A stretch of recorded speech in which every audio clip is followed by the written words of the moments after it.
चलिए अब रुख करते हैं एग्रीमीटर का। आप सभी का स्वागत है इसमें।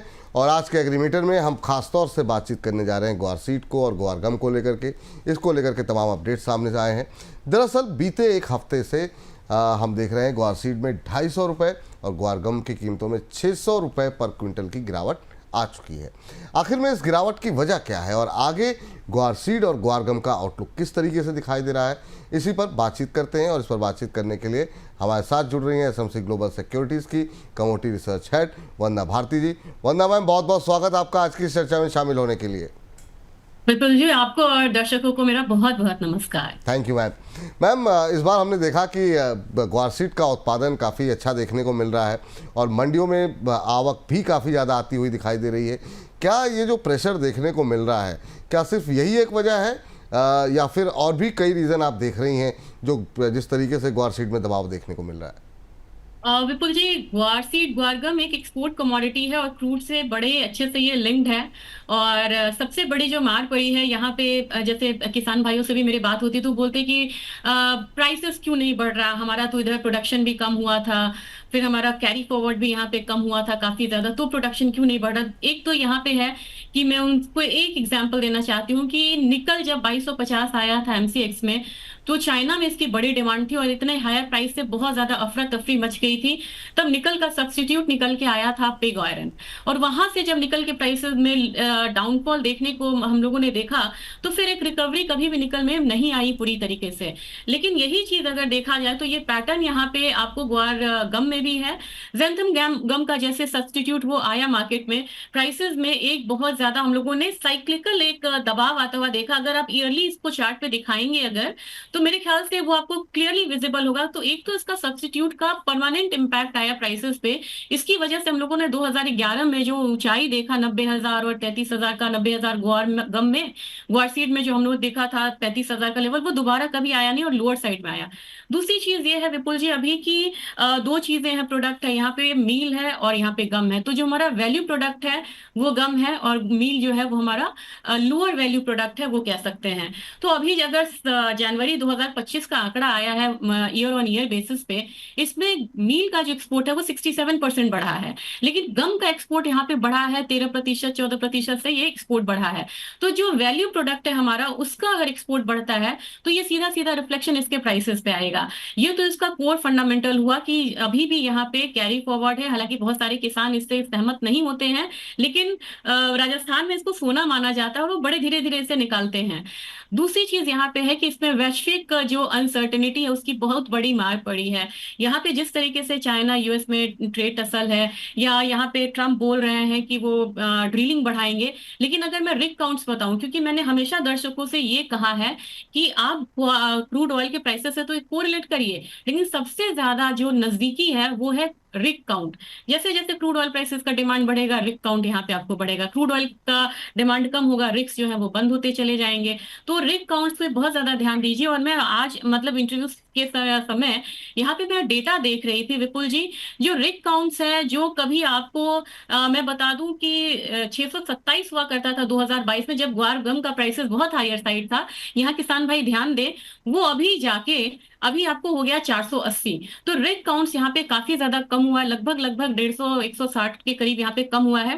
ट्रम्प के आने के बाद ये बढ़ रहा था, लेकिन जैसे ये टैरिफ का न्यूज आया है, रिग काउंट्स यहाँ पे कम होने शुरू हुए हैं। उसका भी प्रभाव यहाँ पे ग्वार गम ग्वार सीड के प्राइसेस पे हम लोगों ने सीधा सीधा आता हुआ देखा है। क्रूड ऑयल प्राइसेस का डाउन आना, रिग काउंट्स का कम होना।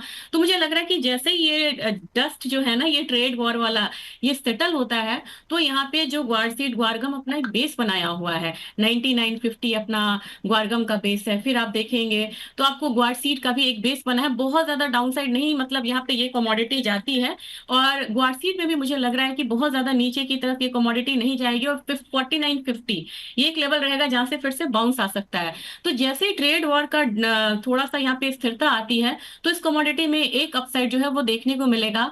और तीसरा कारण है यहाँ पे इसमें थोड़ा सा प्रेशर बढ़ने का, क्योंकि ये कमोडिटी को हम बोलते हैं कि प्रॉक्सी वेदर कॉन्ट्रैक्ट हम बोलते हैं।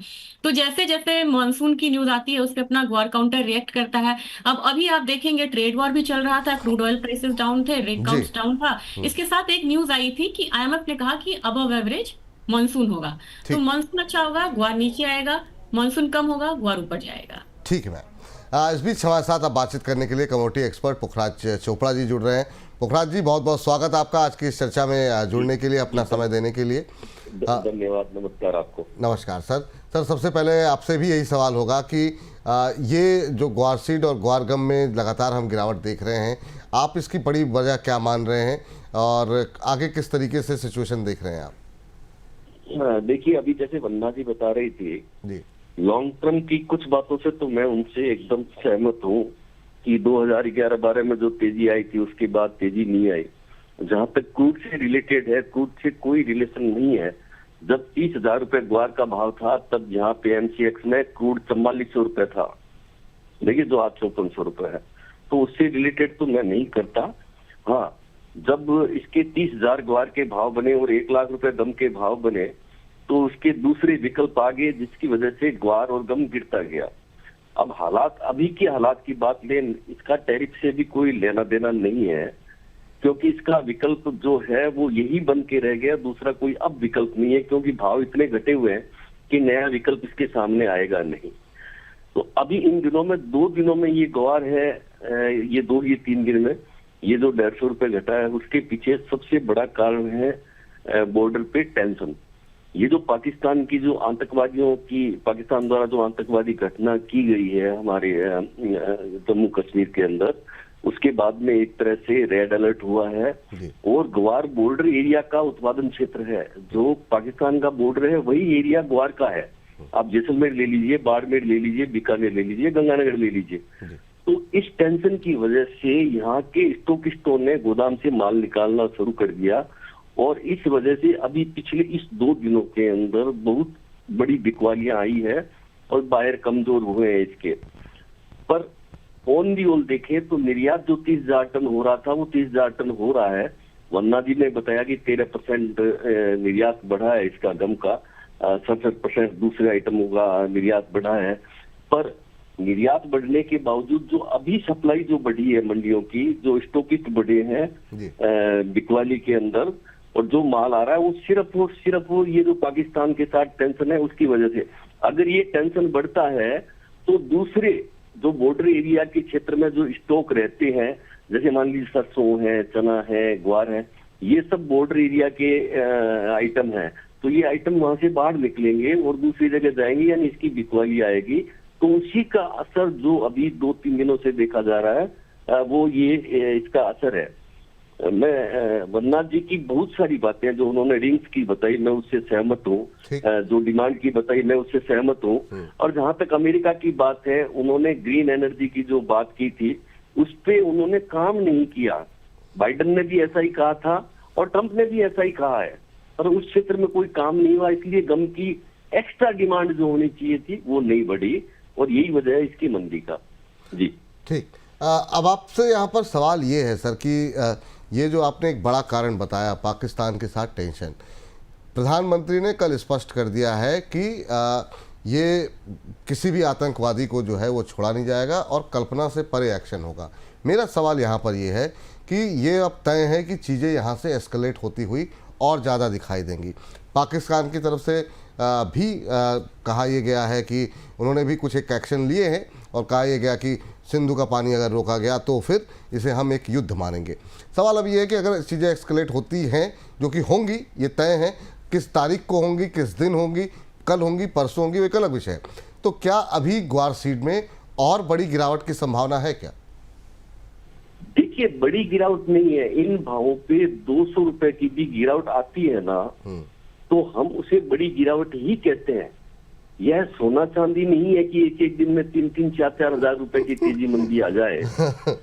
ये आइटम जो ऐसा, एग्री आइटम ऐसा है, एग्री आइटम के अंदर देखिए, आप यदि सोना चांदी क्रूड की तरह तेजी मंदी आने लग जाए ना, तो भारत में हाहाकार मच जाएगा। बिल्कुल सही। और पब्लिक विरोध में खड़ी हो जाएगी, क्योंकि 140 करोड़ जनता इसका प्रयोग करती है।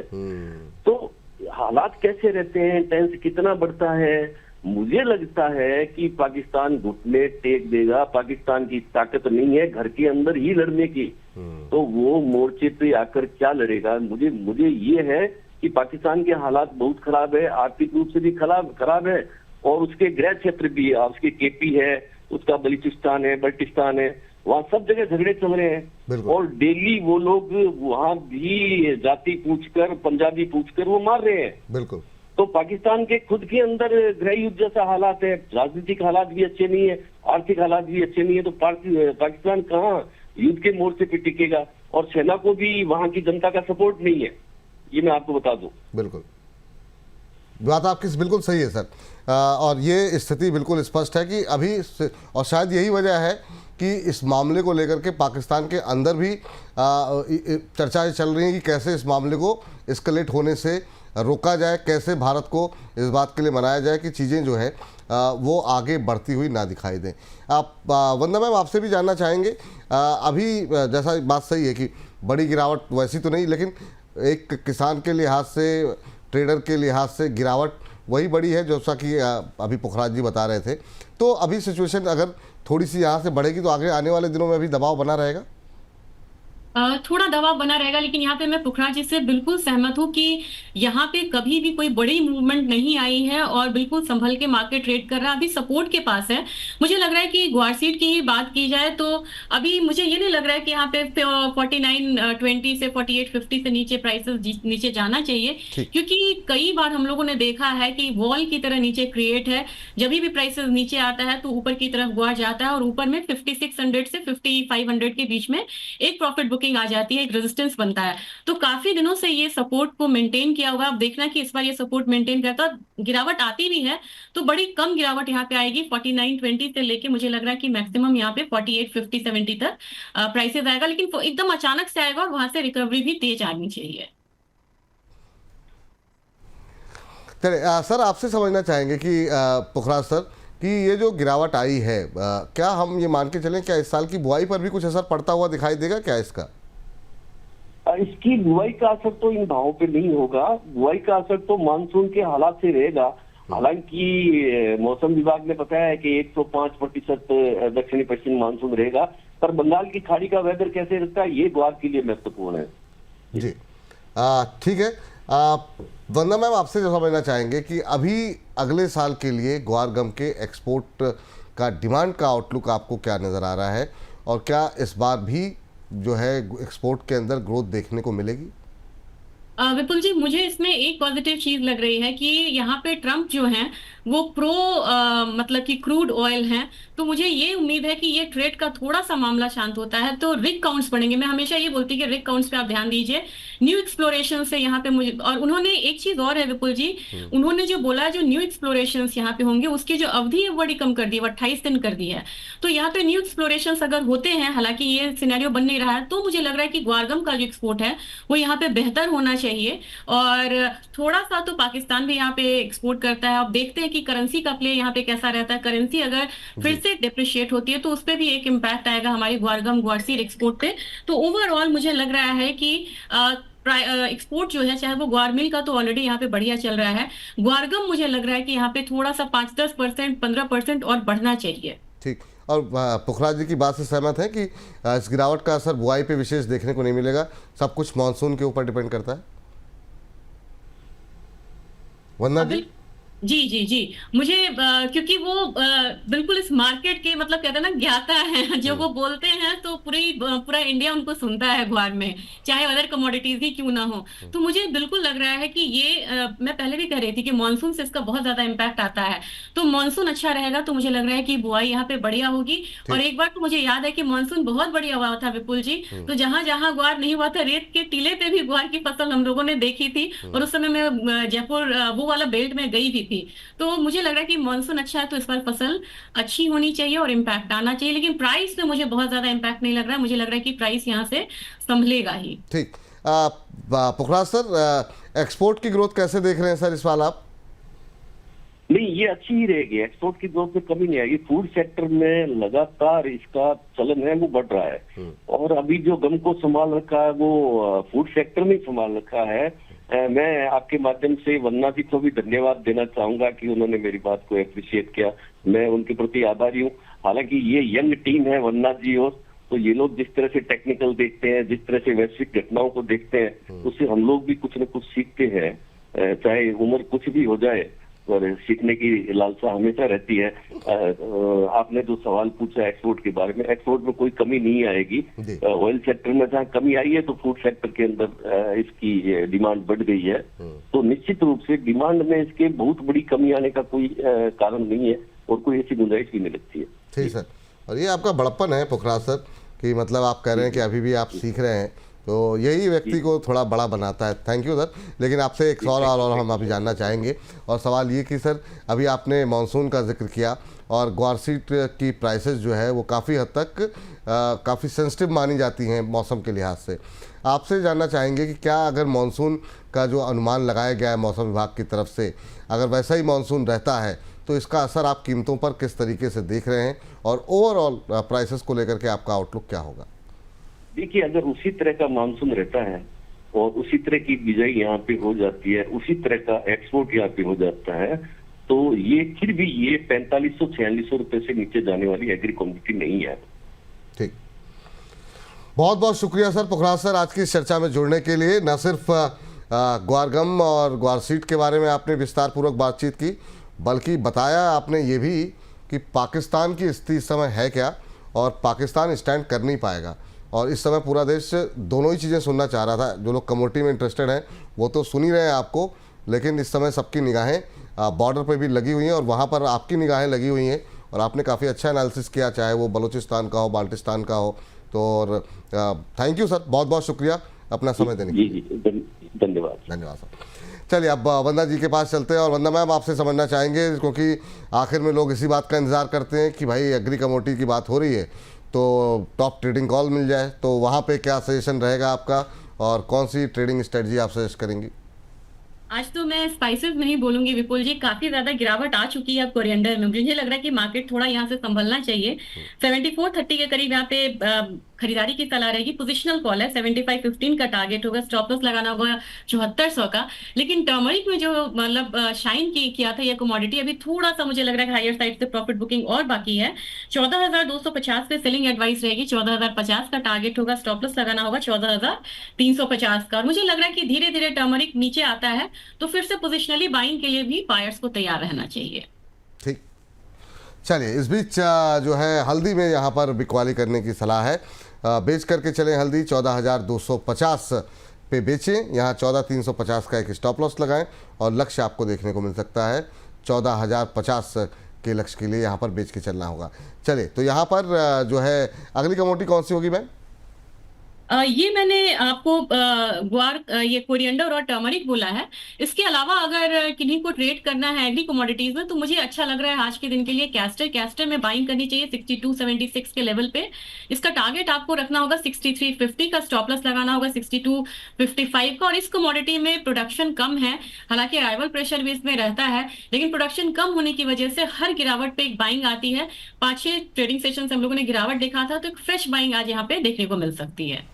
ठीक मैम, थैंक यू मैम, बहुत बहुत शुक्रिया, बहुत बहुत धन्यवाद आपका आज की इस चर्चा में जुड़ने के लिए, और खासतौर से ग्वार सीड ग्वार गम पे इतनी डिटेल में बातचीत करने के लिए और आज की टॉप ट्रेडिंग कॉल बताने के लिए बहुत बहुत शुक्रिया आपका।